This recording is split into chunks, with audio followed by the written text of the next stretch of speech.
Now, the rules for this debate have been agreed upon by both candidates and their campaigns. Each question will have a 90-second response, followed by a 60-second response and a 30-second rebuttal. Joining me this afternoon to ask our questions, Bradley Warren anchors Wake Up Nonstop Local and Nonstop Local Montana Politics. He's been covering politics here in the Treasure State for close to a decade. And Mike Dennison is a political analyst for Nonstop Local and has covered Montana politics for over 3 decades in various media forms, including newspaper and television. Thank you both for being here today. So before we meet the candidates here in the studio for this live 1-hour televised debate, some history and the backgrounds for both candidates. Republican candidate Greg Gianforte is the current Montana governor. He won the seat in 2020 after representing the Treasure State in Congress for 3 years. Gianforte was born in California and graduated from the Stevens Institute of Technology with a bachelor's degree in electrical engineering and a master's degree in computer science. He founded and sold several tech companies, including Right Now Technologies based in Bozeman. He and his wife Susan have been married for 36 years. They have 4 children. Ryan Busse is the Democratic candidate for governor of the state of Montana and is the former vice president of sales for the firearm company Kimber. He has previously served as a volunteer board member and board chair for both the Montana Conservation of Voters and Backcountry Hunters and Anglers. He has not previously held an elected office. Born in Omaha, Nebraska, Busse graduated from Bethany College in 1993 with a degree in political science and history. He and his wife Sarah are raising their 2 sons in the Flathead Valley. So that's the background on our 2 finalists to become the next state of Montana governor. So let's welcome the candidates right now, Montana Governor Greg Gianforte and Mr. Ryan Busse. Gentlemen, please shake hands. Let's have a great debate.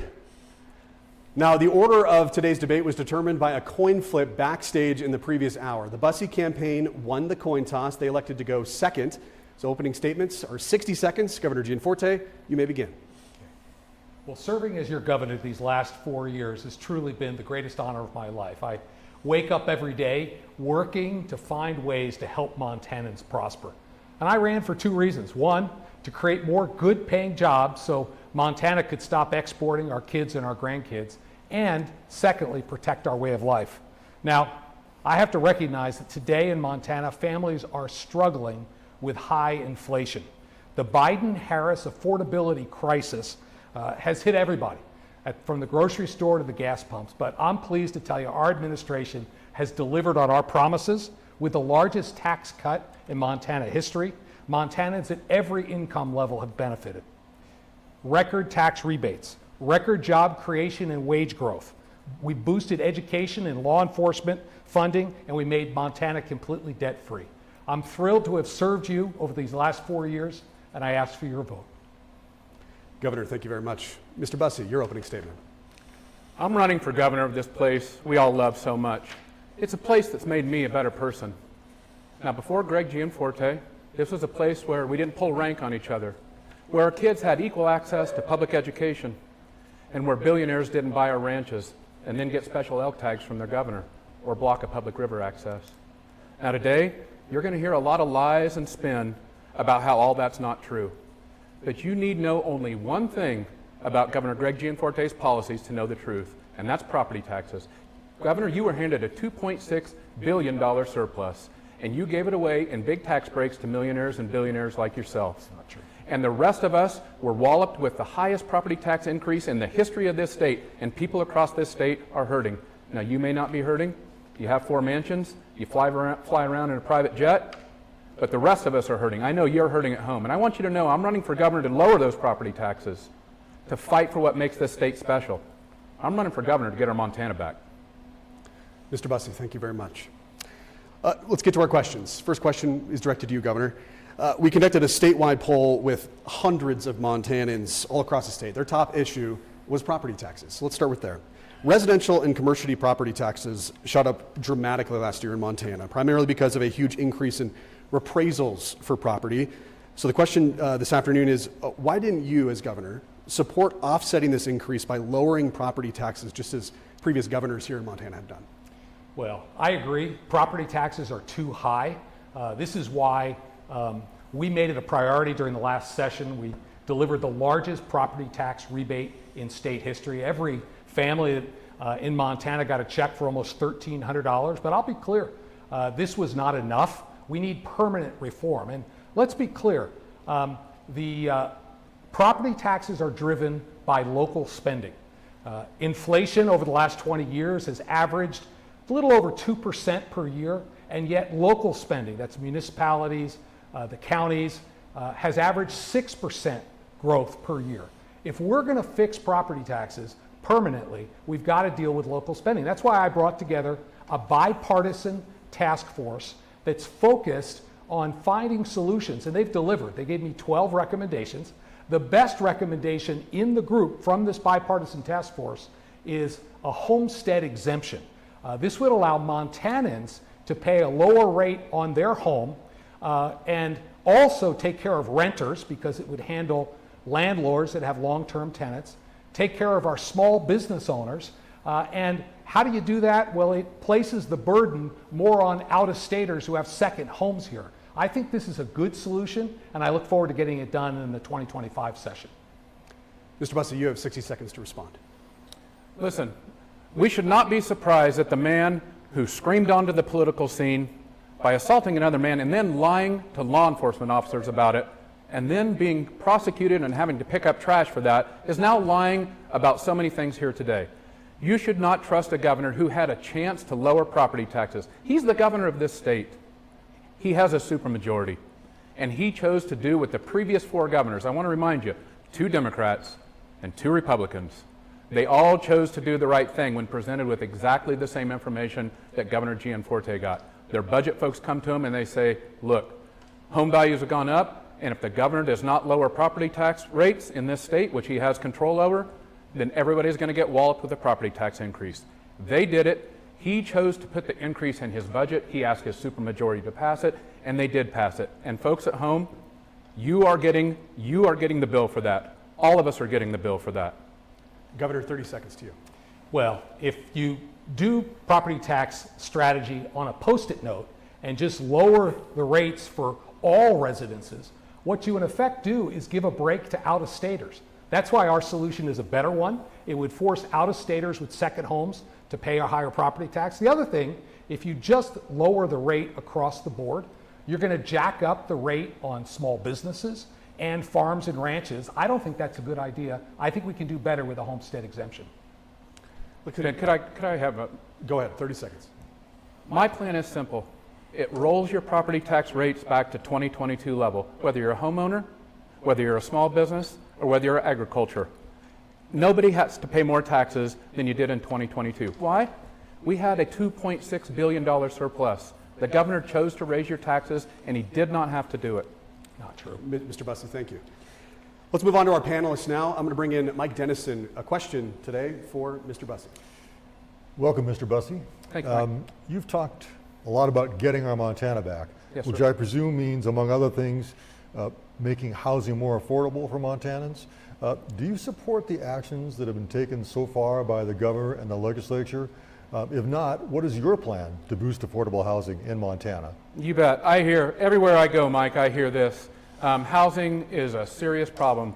We have places now where working folks cannot service the towns that they may go. Nurses, teachers, carpenters, firefighters, they're living 50, 100 miles outside of their towns. We have to lower the price of housing. And the first thing we should do is make sure that we don't have higher property taxes. Again, the governor could have made things better. He made things worse. We now have a less affordable state than the state of California, where Governor Gianforte was born. It didn't have to happen that way. So what we need to do, lower property taxes to 2022 levels for all property classes. The same thing the previous governors have done. I don't think they use a Post-it note. Those same previous 4 governors, 2 Republicans and 2 Democrats, knew what they were doing. Then we have low income tax credit, housing credits that bipartisan majorities of this state have passed. Republicans, Democrats. The governor refuses to use and fund those to put good working folks into homes that they can afford. And we have a Department of Labor that should be used to develop good working folks, union working crews to build new houses, because we need new houses. The governor refuses to do that. He uses the Department of Labor as some culture war cudgel. Let's use it for what it was determined to be used for. Let's make housing affordable in this state. Governor, you have 1 minute to respond. Sure, thank you. And I agree, housing prices are too high, and they're driven primarily by demand. Whether it was COVID and the pandemic or the show Yellowstone, people have discovered Montana. They're moving here. Over the last 10 years, our population has gone up by over 10%, and the new homes have only gone up by 7%. This is why we brought a bipartisan task force together to study this problem. And I'll be clear, we've done more to affect affordable housing than any other state in the country. We've gotten much national recognition. Number one, it's a supply problem. This is why we quadrupled the number of apprentices in the building trades to get more carpenters and plumbers. It's the reason why 40% of a new home is government regulations. This is why we've been stripping the regulations back, and it's working. Rents are softening in Bozeman and Missoula. We have 6,100 units under construction in the Gallatin Valley right now. So we're making good progress on this problem. Mr. Busse, 30 seconds. Governor, you've had 4 years to fix this problem, and here we are in year 4. You've been flying around the country claiming that there is a Montana miracle. And I want to ask the folks at home, do you feel like you're living through a Montana miracle when you have to have 3 jobs to own a home, when your rent has gone up so much that you can't afford to live in the place that you want to work in and raise your kids in? Does that feel like a miracle to you? It doesn't feel like a miracle to me, and I know it doesn't to you. The governor could have made things easier. He made things harder. He raised property taxes instead of lowering them. Mr. Busse, thank you. Could I have a second to address that? Go ahead, 30 Yeah, seconds. so I was recently in Big Timber, and I met a young woman there who, right out of high school at 18, went to work for a local machine shop. She learned how to program a piece of machine equipment, and at 22, just last year, she bought her first home. This just shows you when you combine the Montana work ethic with opportunity, you can prosper here in this state. We want that opportunity for all Montanans. All right, Governor, we're going to turn to a different topic right now. Abortion has been one of the most contentious issues this election cycle. In Montana, we have CI 128 in front of voters, which would enshrine abortion rights into our state's constitution. How do you plan to vote on CI 128, and do you think abortion should be restricted in the state of Montana? So this is a passionate issue for a lot of people. I think we need to approach it with compassion and consensus. To answer your question directly, I'll be voting no on CI 128.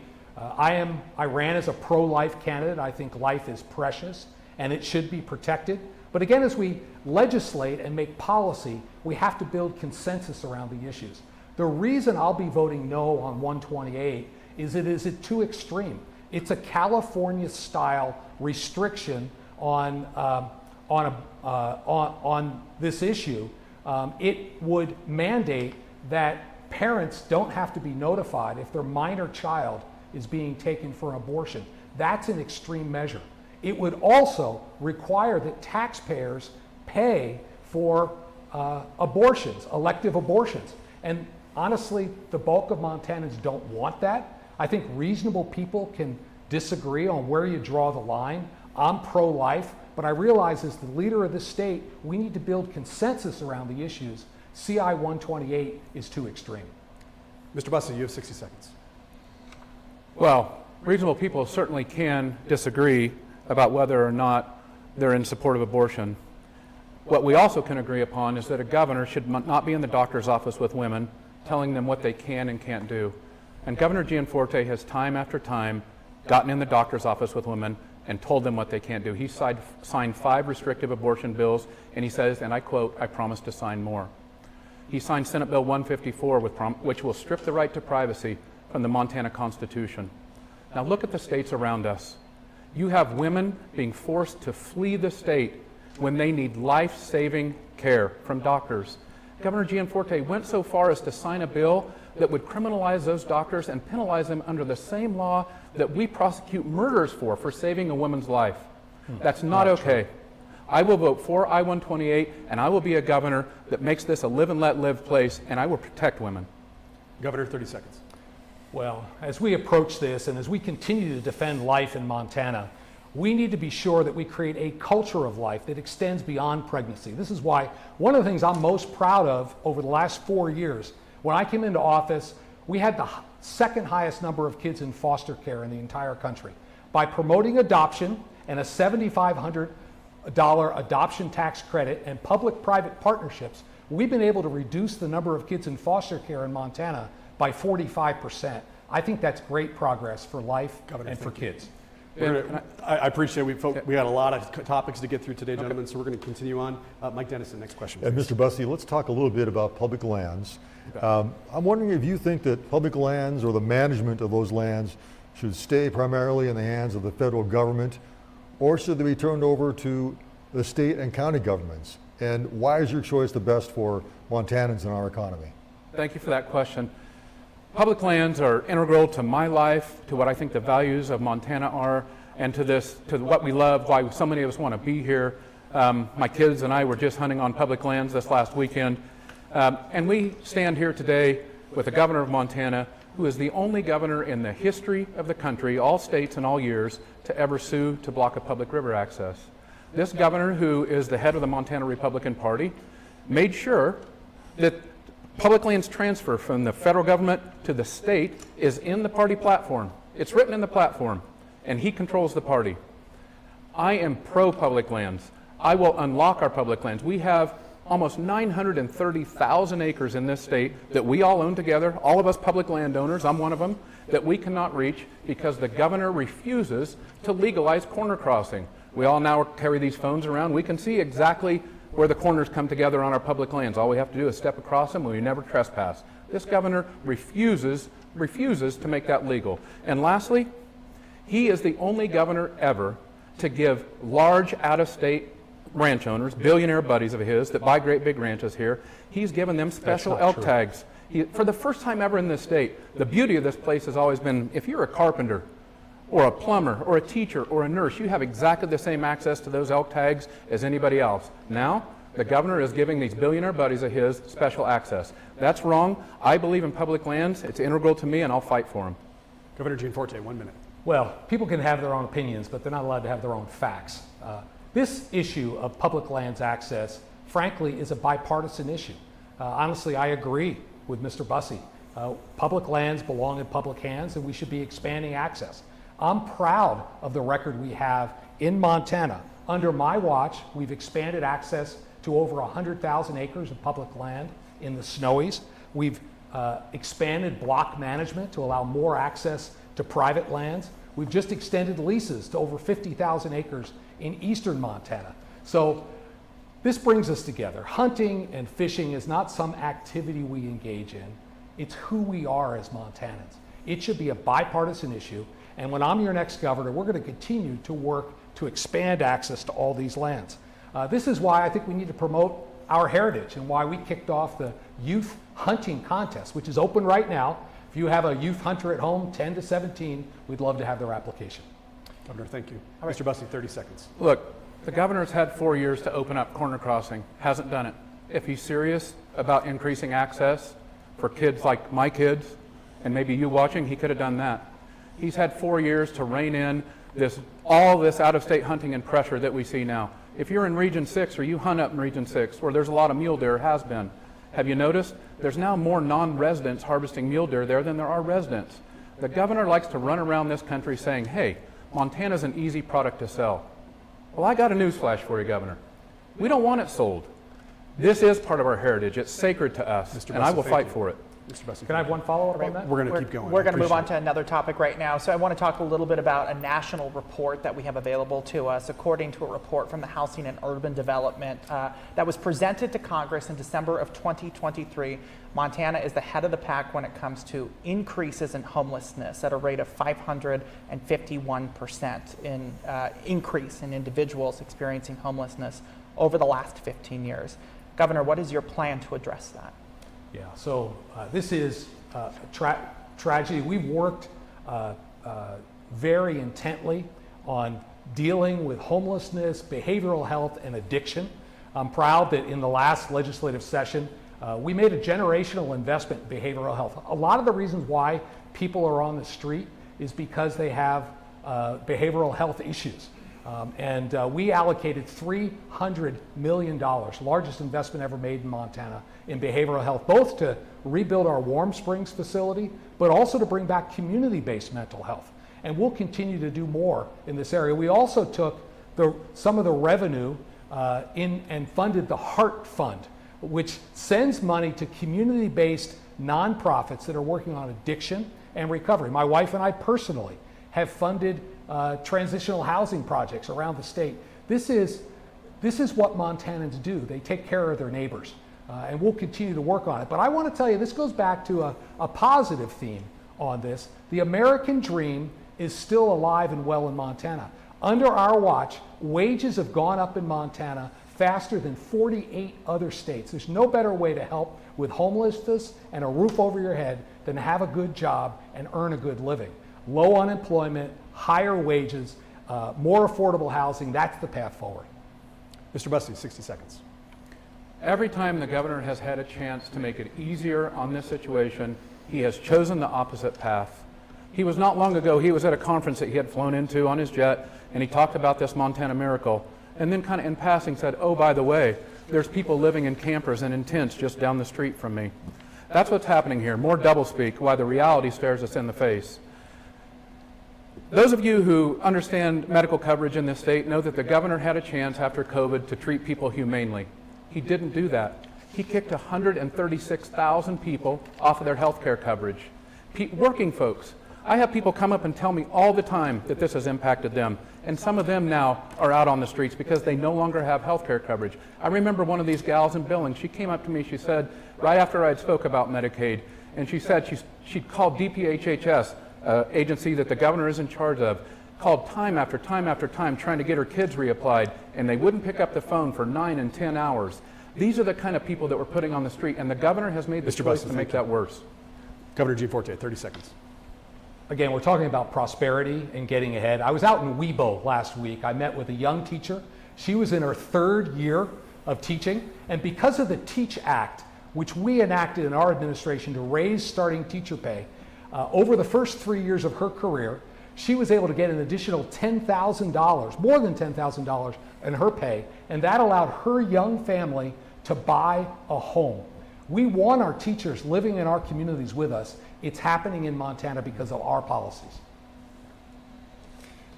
Mr. Busse, let's stay somewhat on this topic. The state health department has said between 2017 and 2020, opioid overdose deaths in the state have tripled. And since 2019, Montana has experienced an 11,000% increase in fentanyl seizures. Do you think the state is doing enough to address this human crisis? Is this something you as governor would take a look at and do something about? Absolutely, and I think this is a place where you need a caring governor who wants to make it better for working folks and people who need help in this state. And again, I say, every time the governor has had a chance to make this better, he has fallen down on the job. He should be held to account for this. The state mental hospital that often deals with substance abuse and the fallout from that is out of compliance for the first time in our history. We just spoke of Medicaid expansion and health care coverage. He kicked so many, 136,000 people off of their health care coverage, including about 36,000 kids. Who kicks kids off of health care? And those sorts of things lead to substance abuse. Yes, we have to do more. Of course we have to do more. This governor makes it harder for police officers to enforce drug laws and to interdict criminals. Why? We now have a state where police officers can't even afford to live in the towns that they service. I was just in Havre not too long ago. They have spots for 21 police officers. They can only hire 14 because folks can't afford to live there anymore. People have been taxed out of their homes. If we're really serious about helping drug addiction, if we're really serious about helping the people of Montana, then we have to do everything all the time, and that is make sure our law enforcement are safe and secure and employed, and we have to make sure that we help people on the other end so that they get the services they need. Governor, you have 60 seconds. Understand this drug epidemic we have in the state is primarily a result of the Biden administration's open border policy. We've seen drugs flood across the southern border into our communities. We're arresting Mexican drug cartel members here in Montana. And we're doing what we can.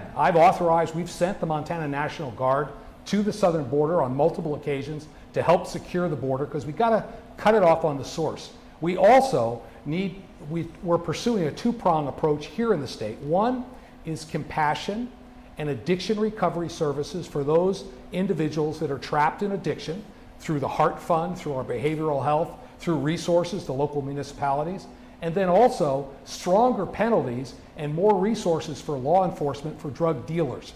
We raised the penalty if you're going to sell fentanyl in Montana to an immediate felony, $50,000, 2 years in jail, and we gave our law enforcement increased funding so they can do more drug interdiction. 30 seconds, Mr. Busse.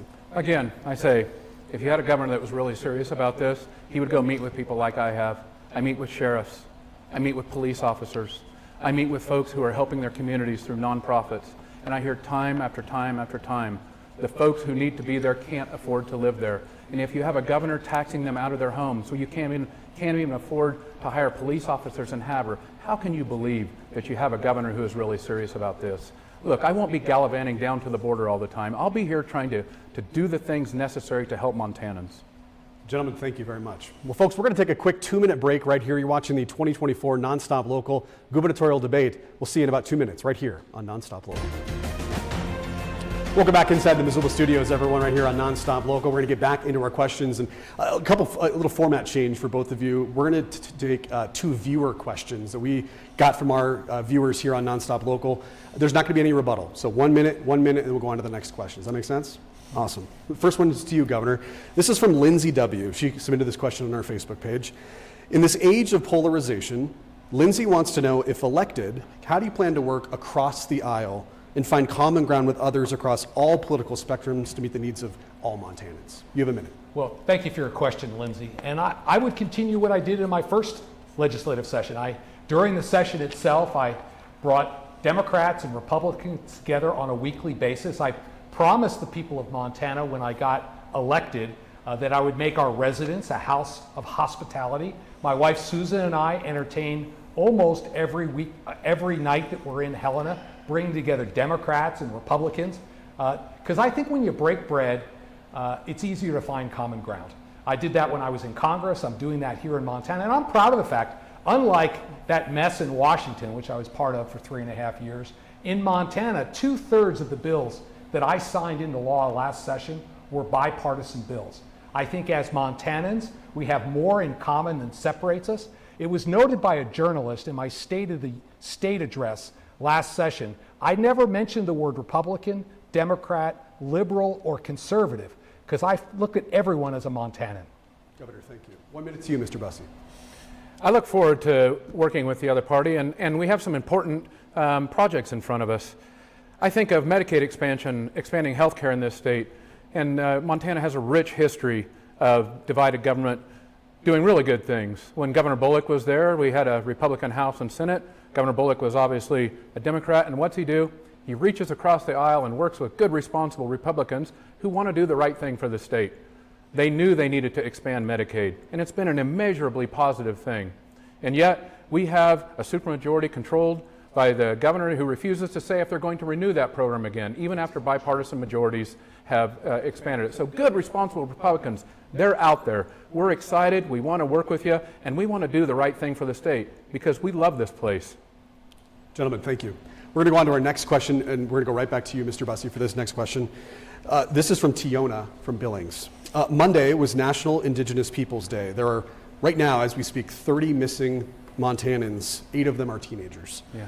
This question along those lines asks, given the alarming epidemic of missing and murdered Indigenous women here in Montana, what specific policies and actions will you implement to address that human crisis? It is alarming. It's sad. It's a tragedy. I meet with Native leaders all across this state. I remember specifically sitting down with mothers on the Blackfeet Reservation. Heart-wrenching. Every single one of them had a story about this. They've been personally touched by it. And I've made a commitment to our Native populations across this state. I made it early on in our campaign. I want Native voices back at the table in state government in leadership roles. Governor Schweitzer was excellent at this. He made sure that Native folks had representation in all appointed boards and commissions so that when we make policies, we don't have to go find opinions of Native folks. They are there in the Capitol with us. Governor Gianforte has fallen down on that. There are no longer many Native folks in representation on those boards and commissions. I promise to increase that. I've made that commitment to tribes all across this state. I'm serious about it, and we've got to do that to fix this problem. Governor, you have 1 minute. Well, actually, Ryan and I agree on this. I've appointed Native Americans to many of the boards that I get to appoint to because their voice needs to be heard. In addition, my approach has been really to spend time in these Native communities. Just in the last couple of months, I've been up on the Blackfeet Reservation. I've been to the health clinic in Rocky Boy. Was just with a group of folks up in Fort Peck. I've been in Lame Deer with the tribal council there, and I met with the chairman and Crow Agency. I think we have to start with relationship. And again, the issue of missing and murdered Indigenous people is tragic. This is why I reauthorized the task force that's working on this. We appropriated money to work on it, but there's more to be done. But the first step is relationship so that we can find common ground and find a path forward together. Gentlemen, thank you. We're going to go back to our moderator, or our panelist here. Mike Dennison, you have a question for the governor. I do. Governor, one of the most significant expenses facing a lot of Montana families is childcare. Should the state be doing more to make childcare more available and more affordable? And if so, what? Well, I would agree that the cost of childcare is a large impediment for people entering the workforce. We want to know that our kids are safe and have a learning environment where they can develop. This is why during our administration, we've allocated over $100 million to expanding childcare capacity in the state. It's also why I proposed in front of the legislature a child tax credit would help every working family with child care expenses or whatever they would choose to use it for. But I also think we also reduced the regulations to allow more child care facilities to open up, maybe in a home or an extra church Sunday school room. But what I'm really encouraged about is some of the innovation we're seeing in child care in Montana. I think about the school in Shepherd, where I visited recently. They took an extra classroom, and because we changed the rules on the age for someone working in child care from 18 to 16 years old, this allowed high school students to actually get school credit in an extra classroom watching the kids of teachers. This keeps teachers in the classrooms. It gives real world working experience to those students and high school graduation credit. Or Zoot Enterprises in Bozeman. They opened up childcare in the workplace. They had more capacity than they needed, so they actually allowed neighboring businesses to buy slots in their childcare. This makes it richer, but I think there's more we can do. Governor, thank you. 1 minute to you, Mr. Busse. Look, sadly, we have been, under Governor Gianforte's watch, under his leadership, we have been pulling the rug out from under so many local community organizations that do so much good work. It just happened in Butte, heart-wrenching. The state was helping fund a child care facility there, and just like in so many other instances, Governor Gianforte chose to pull the funding from that, outsource it. Just like job assistance programs all across the state, same thing. We shut down 13 of them. Why? So we could ship the jobs off to some Virginia-based call center, Maximus it's called. Now you're going to have to call in there to get job assistance. We've pulled the rug out from under child care. It's not right what we're doing to the folks in this state. If we're serious about child care, if we're serious about the people of this state, then we should be serious about running a government that helps folks, not hurts them.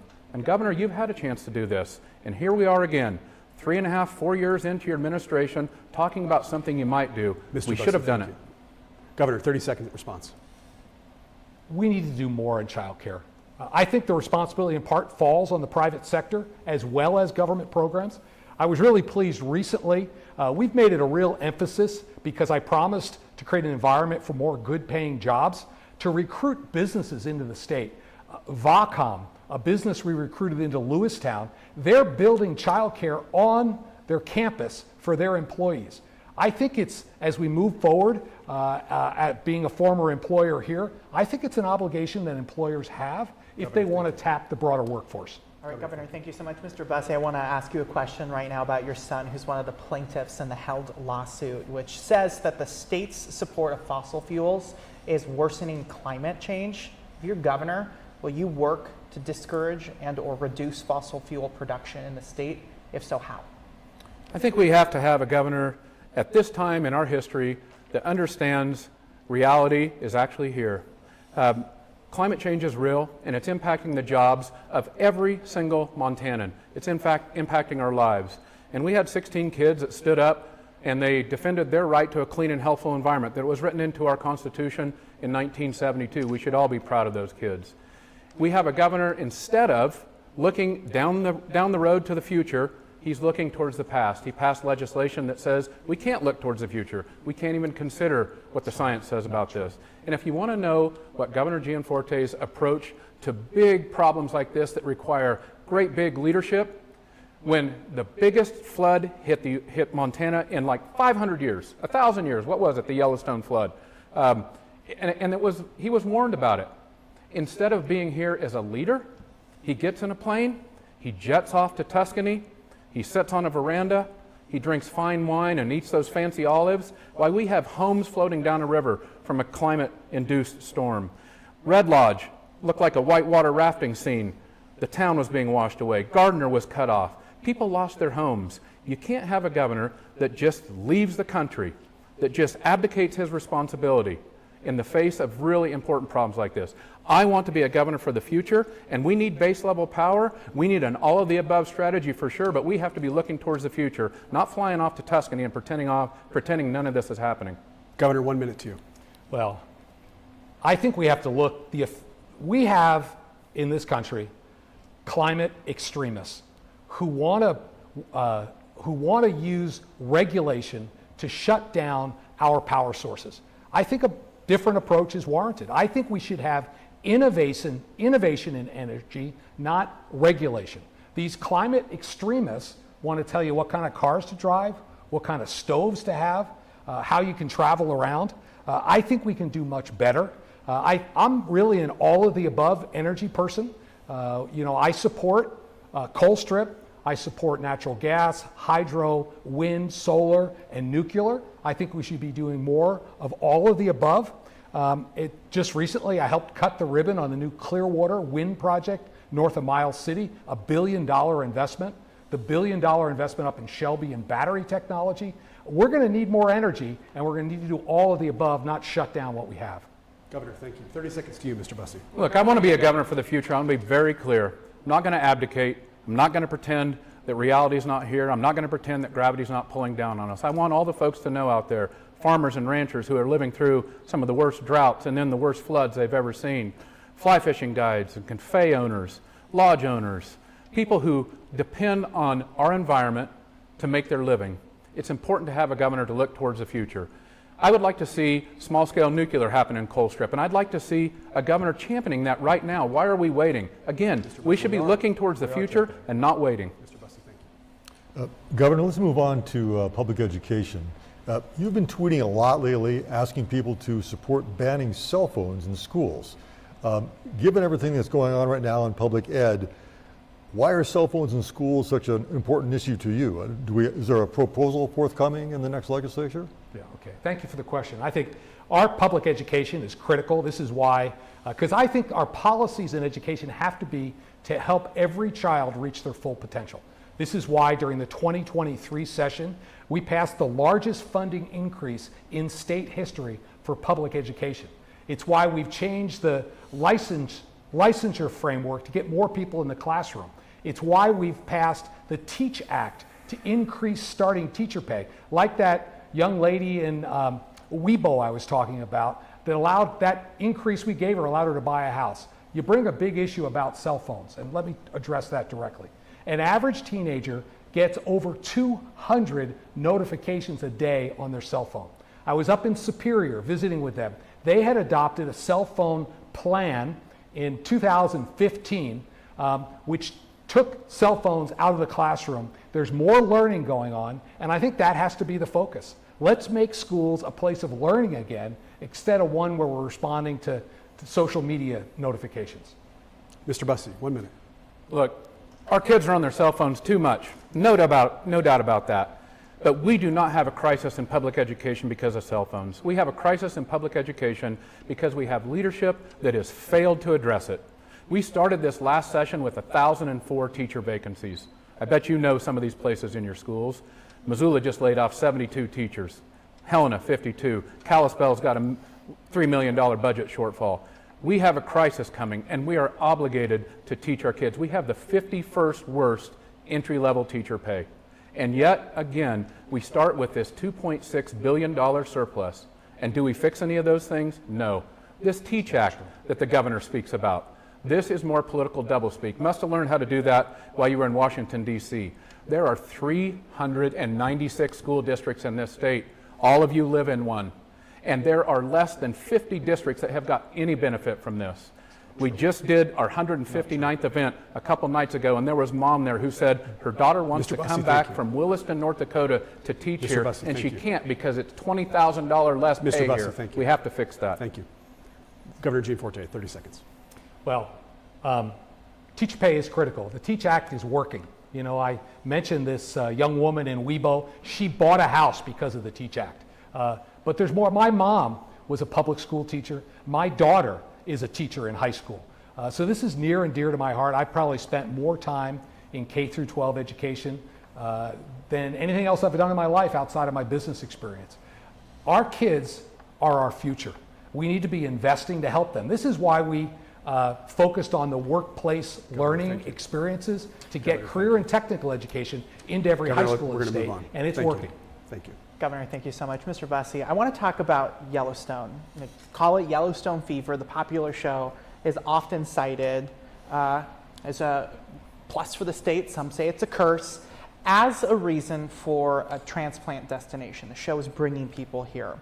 Neither of you are natural-born Montanans, and there is concern from people who were born, live, and love the state about being boxed out of the big sky they know and love. What is your plan to balance preservation while continuing progress? You bet, and thank you for that, Bradley.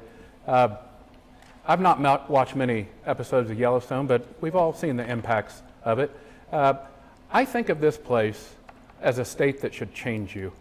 You shouldn't want to change it.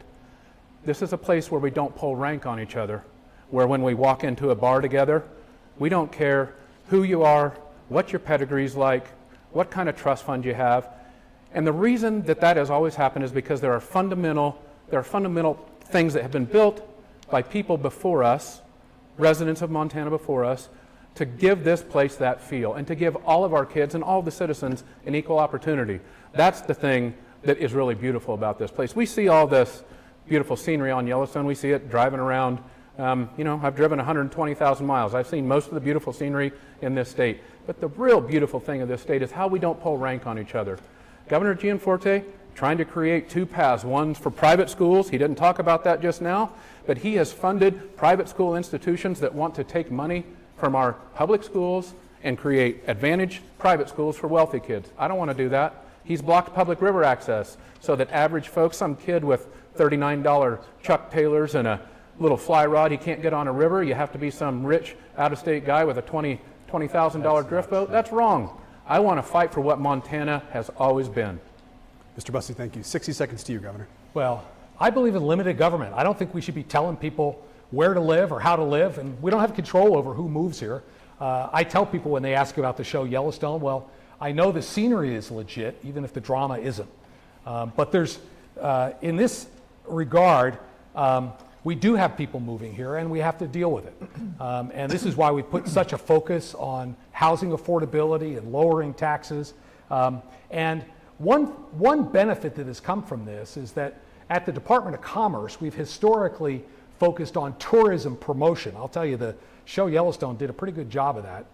So what we've done in our administration to help small rural communities is we've shifted some of the bed tax dollars to help them enhance destinations. Anaconda is a good example. We just gave them $2 million to add winter sports. They're going to have a magic carpet for sledding. They're going to have ski, cross-country ski, and they're putting an ice rink downtown. So this is going to enhance it so that we can have more winter recreation. Mr. Busse, 30 seconds. Listen, We have folks moving here, of course. Some of it's for television shows. Some of it's for just because you want to live here. Again, it should be a place where you come here and the place changes you. You don't change it. Governor Gianforte is trying to change this place. He's instituted unfair taxation. He's instituted a place where billionaires get advantages. And if you don't doubt that, come back to property taxes for just a second. He has 4 mansions, and on his main mansion in Helena, you know what? His taxes went down 6.91%, while all of yours went up. The 75 surrounding neighbors went up. That's why they all have Busse signs in their lawns. Governor, I'd like you to answer right now. Why did your taxes in Helena go down when everybody else's went up? Mr. Busse, that's time. I appreciate it. That's all the time we have for questions this afternoon in our debate. We're going to do closing statements right now. Closing statements are 90 seconds long each, and per that coin toss, Governor, you're going to begin. Okay. First, I want to thank Nonstop Local for organizing this, and for the folks at home who have tuned in. Again, I'll say, as I said at the beginning, serving you as your governor over this last 4 years, the greatest honor of my life. I get up every day looking for ways to help Montanans prosper, and we're succeeding. The American dream is alive and well in Montana. I shared a few stories. That teacher in Webo who used the $10,000 that we increased her pay by to buy her first home for her growing family. Or a young man I met in Billings. He's a high school grad, went to work for an electrical contractor. He got that slot because we expanded the apprenticeship ratio. He's going to start when he graduates with his journeyman certificate at $80,000 a year in Billings. That's the American dream come true. Or the young woman in Big Timber who at 22 bought her first home because she was willing to work hard. When you combine the Montana work ethic with opportunity that we've created through our administration, people achieve the American dream. There's more to do, and I would just ask that you would give me your vote in this upcoming election. Thank you very much. Mr. Busse, 90 seconds to you. Thank you so much, and thank you guys for having us. Folks, this is a stark choice. This election is about what kind of Montana we want to live in. And I want to tell you what Montana I want to live in. This has been a live and let live place. Governor Gianforte is trying to get in your doctor's office, tell you what you can and can't do with your medical decisions. He's trying to tell women that they don't have the right over their own body, basic bodily autonomy. I don't believe that. I will fight for women's bodily autonomy. I will fight for the right to privacy, and I will veto any of these bills that the governor has passed before. That's one big difference. Number 2, public lands, access, all the things that we love so much about this place that equalizes us. For a lot of us, it's the reason we live here. We work hard, we love our families, and we like to do things on the weekend, right? Float a river, hunt an elk, chase a mule deer. These things are magic to Montanans. This governor is selling our elk. He has sued to block a public river access. Do not forget it. There is a stark, stark difference. And I remember one person who will enumerate the most important issue, property taxes, Kurt in Whitefish, 68 years old. He came up to me and he said, Ryan, I had to go back to work at 68 just to pay my property taxes. He got like a $4,000 property tax increase from Governor Gianforte. And he said to me something I'll never forget. He said, Ryan, this has always been a beautiful place to live, but the people who made it beautiful can't afford to live here anymore. I want to make it affordable for the people who make this state beautiful. Gentlemen, that is all the time we have. I really appreciate both of you for spending time and being here. Thank you to Mike Dennison and Bradley Warren, our entire Nonstop Local team. Folks, I want to fill you in on just a couple seconds here about where you can watch this debate in full. If you want to show your friends or your family throughout the next couple of weeks here on Nonstop Local, we can watch it Montana PBS tomorrow at 7 o'clock in the evening. It's going to run in full as well. And then on Nonstop Local Montana Politics, Sunday morning, 9 to 10 a.m., we will be running that broadcast and this broadcast in full as well. And we also will be fact-checking this debate as well. We have many people both at the University of Montana and here in our building